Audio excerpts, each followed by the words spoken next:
Okay, so today we're going to do division properties of exponents, okay? So we've already done the multiplication properties of exponents. Now we're going to do division. So I want to highlight the basic premise of this, okay? So I'm going to zoom this in for the video.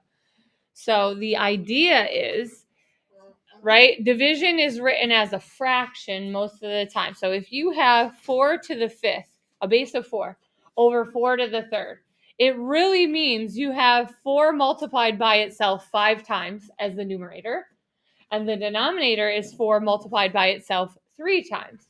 Okay, but 4 over 4 really is 1, like multiplying by 1, which is why you can cancel it out. So if you have a match on a numerator and denominator, you can cancel it.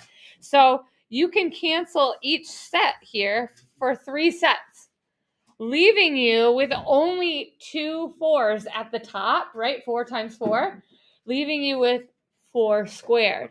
So what's the shortcut? This is the work. What's the shortcut? Subtract exponents. Yep. On like bases. All right. So I just have us highlighting this. To divide powers with the same base, right? We subtract the exponents.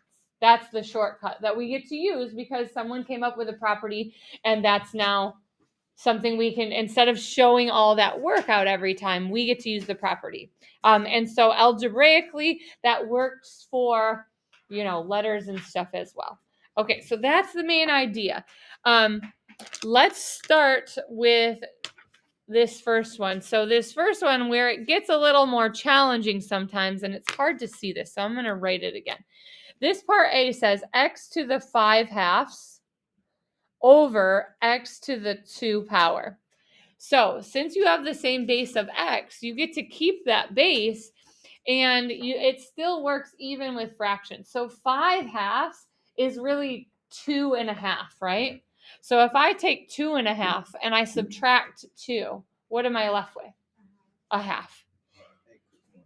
So this is just x to the 1/2 power, and there's no negative exponents there. It's all good, all done. So it works with integers. It also works with fractions and decimals as well. All right. Now, if we have this though, so this says m to the 2nd power n to the 4th over m to the 5th n to the 3rd. So it works the same way with same base. So you're going to start with the m's, right? So I'm going to do this down here. So I know I'm going to keep my m, and I'm going to subtract. It has to be top minus bottom. So 2 minus 5 gives you -3, right? So that's the exponent on the m. And then the n is 4 minus 3, leaving you with 1. But as I've said in earlier lessons, what can we not have here? Negatives. And we'd usually get rid of the 1 as well, right? So to get rid of that negative, you have to go one more step by making a fraction, right? And that negative exponent goes on the numerator or denominator now? Denominator. And so the m to the 3rd goes at the bottom, and the n goes at the top. Usually we write it then without the 1. This is the answer. Okay, so that being said, I just want to go over the got it's here, okay? So let's take a look at, not all of them, but let's just look at D and E specifically. So D has a to the -3rd over a to the 5th for a match, and then b to the 7th over b to the 2 power for a match. So you do this by doing the subtraction first and then seeing if you have to make a fraction to get rid of negatives, okay? So we do the subtraction first. So -3 minus 5 gives you what? Go ahead. Yeah. A to the -8, and then 7 minus 2 is b to the 5th, right? And so, yeah, doing the subtraction here left us with a negative, so we do have to go one more step and make this b to the 5th on the top, and then a to the 8th on the bottom, and this is the answer. Okay, oops. And then that's how that looks. Now, let's do this again. So the next one has a bunch of different stuff. Notice that the y's have negatives already on both of them. Okay, so your instinct is to switch spots with them, but do the subtraction first. Watch. So x to the fourth over x to the fourth becomes technically x to the 0, right? Which we all know equals what? 1. So in a minute, we'll deal with that, all right? Y to the -1 over y to the -5. This is really now -1 minus -5. Minus negative means add, right? So what do we really get here? What do we get, David? 1 plus 5. Nope, that's not what we get. Go ahead, Carla. We do not get -6. 4. Yeah, say it louder. 4. We get 4. -1. So, because listen, -1, right? This is a sidebar. Minus -5. This is the part that becomes an add, right? So it's really like -1 plus 5, which ends up giving you 4. Okay, this negative doesn't go away. Just the two that are right next to each other go away and make a positive. So this is now y to the +4. And then z. So you have z to the 8 over z. What does that become? Malcolm, go ahead. Z to the 7, because there's a hidden 1 on this z here. All right, we don't have any negative exponents. However, that's not the final answer. What has to happen to give us a final answer? Ezekiel, what happens? What happens to it? And do you really need it? No. Timesing by 1 gives it makes it itself. This final answer is y to the 4th, z to the 7th. Does that make sense to everybody? Perfect. Okay, so that's the main part of the lesson. There's a couple of details that have to go with it. 2 of them specifically I want to go over. One is scientific notation, and the other is combining, like where we have to distribute and do this, okay? So on the back side, dividing numbers in scientific notation. So this works the same way for scientific notation. We're going to end up subtracting the exponent and dividing the base numbers, okay? So it says population density describes the number of people per unit area. During 1 year, the population of Angola was 1.21 times 10 to the 7th people. The area of Angola is 4.81 times 10 to the 5th miles squared. What was the population density of Angola that year? Okay, first of all, what does that mean, population density? Per what? Squared. Per like square mile. It's how the density, that population density is how many people per square mile. So if you know this is the total number of people in the country, and then this is the number, the area of the country, what do you do with these two numbers to get the density? You divide them, okay? So what we do is we set it up like this. 1.21 times 10 to the 7th is the total number of people, divided by 4.81 times 10 to the 5th. So what you do for dividing numbers in scientific notation is you do divide the base numbers. You're going to divide these numbers right here, the unlike bases. So we're going to divide those. We will keep that base of 10 since it's the same, and we're going to subtract these exponents. Okay, so when you divide 1.21 divided by 4.81, what did you get? 25155925516. Okay, 25, I'm sorry.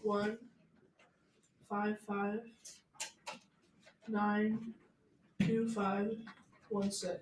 Is there a decimal point in there somewhere? Yes, at the front. In front of the 2 or behind the 2? In front of the 2. Okay, thank you. All right, now we have times 10, and what will the exponent be? Go ahead. To the 2nd. Is this in scientific notation? No. What's wrong with it? It's less than 1. It's less than 1. So we do have to move the decimal, but this is our first time that we are moving the decimal which direction? To the right one. So if we move it to the right one, what do you think happens to the exponent? Go ahead, Cam. It gets smaller by 1, right? So before we added 1 to the exponent, if we go right, we have to subtract 1 from the exponent. So this is really 2.51, and we have to include all these digits because they're all significant, times 10, technically to the 1 power. Or you could just say times 10. So it didn't really save us that much, did it?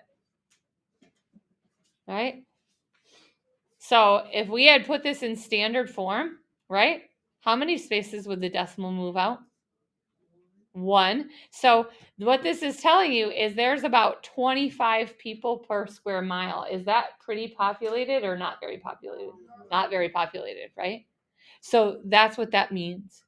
Okay, that's how you do scientific notation. Last but not least, if you raise, I should have highlighted here, but I'll do this. So to raise a quotient to a power, raise the numerator and the denominator to the power and simplify. Okay, so what this means is that if you have an exponent on the outside of a set of parentheses, what happens is that exponent gets distributed to everything on the numerator and everything on the denominator. Then you can simplify. All right, so let me show you. I'm actually going to use the got it for to explain this to you. So we're going to slide down to this part. So the simplified form, and that does not show up well. All right, so I'll rewrite it. It says in parentheses 4, and then underneath there we got x to the third, and then the outside is an exponent of 2. So what that means is they're hiding 1 on this 4, right? And so we're going to distribute the 2 to the 1 here. So that makes that 4 to the second power on the top, right? And we're going to distribute the 2 to the 3 down here. And then that makes that x to the 6th power. But that's not the answer. What else needs to happen? What do I got to do? You gotta do 4 squared. Which is what? 16. Okay, so this is the final answer here.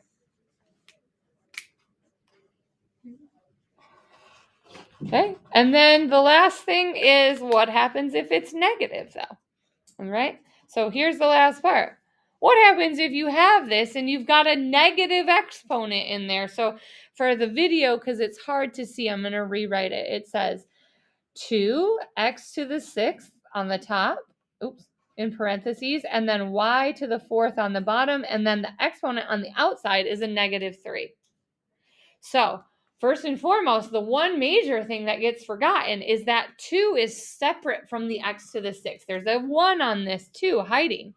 So you got to distribute the 3 there first. So this becomes 2 to the negative 3 power.